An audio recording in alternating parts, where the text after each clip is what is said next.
Welcome to Table Talk, where each week I unpack insights from Christian theology and spirituality that help you become a thoughtful, contemplative, and downright great human being. In the coming episodes, I'm going to be doing a series of sorts on relationships and how to handle conflict. Of course, a very small percentage of the population revels in conflict. However, most of us spend our lives avoiding it like the plague.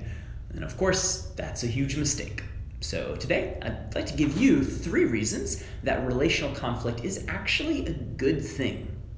Number 1, when handled well, conflict creates trust, not trauma.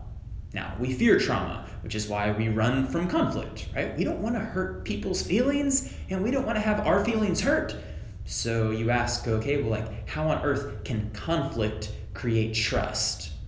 Well, A, because people can see that you're being honest with them. Of course, that doesn't mean in the moment they'll be like, thank you so much, this is truly fantastic. But it does mean that a day or 2 later, they'll realize, I appreciate that they were straightforward with me. It's better that way. Right? So that's A. B, it creates trust because when you address the issue calmly and maturely, aka you don't freak out, it communicates to the other person, this is someone who I can build with. They won't run when times get tough. They're willing to go through this with me. That builds trust. A few months back, I had a situation with a friend where I really hurt their feelings. I hadn't been honest with them. I'd been avoiding conflict. But one day, it all came out. And I made assumptions that weren't true, and I hurt them, and I thought, this just might be it. That's the game, folks. Turn out the lights. But nope, they didn't run. They said, look, I'm pissed and I'm hurt, but I'm here. Let's work through this. And can you see how that actually built trust for me, for us? Right? So that's the first reason conflict is actually a good thing. When handled well, it creates trust, not trauma. Right, the second reason it's actually a good thing is that conflict grows, deepens, and matures me. I think spiritual practices like prayer, fasting, scripture reading, journaling, solitude, etc. are essential for growing and deepening ourselves. However, what can often be overlooked in emphasizing those is the fact that daily life is a powerful teacher. When you're in conflict with someone and your heart is beating and your mind is racing, it's not a moment to run from. It's a moment to say, this will be the testing ground of who I am and everything I say I believe.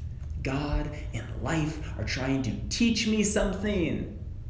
Now, how specifically does conflict grow, deepen, and mature us? Well, it teaches us to face hard things rather than running. I had a friend who scheduled an appointment to talk with me, and so she sat down and began to unpack the story of how she just left her previous job because she saw some unethical things happening, and she's pretty sure her boss knows. In fact, she was like 99% sure, but she didn't really say anything, so she just quietly resigned. And I said, well, were you honest with your boss about why you left? And she said, nope. And I said, well, you should schedule an appointment and do that. And she said, but I hate conflict, and that's so scary. And I said, well, here's the thing. You need to learn to grow, right? And I suspect this isn't the only area of your life where you're avoiding conflict. And right then she hung her head and she said, yeah, you're right. I'll do it. And so I texted her for weeks saying, have you talked to your former boss yet?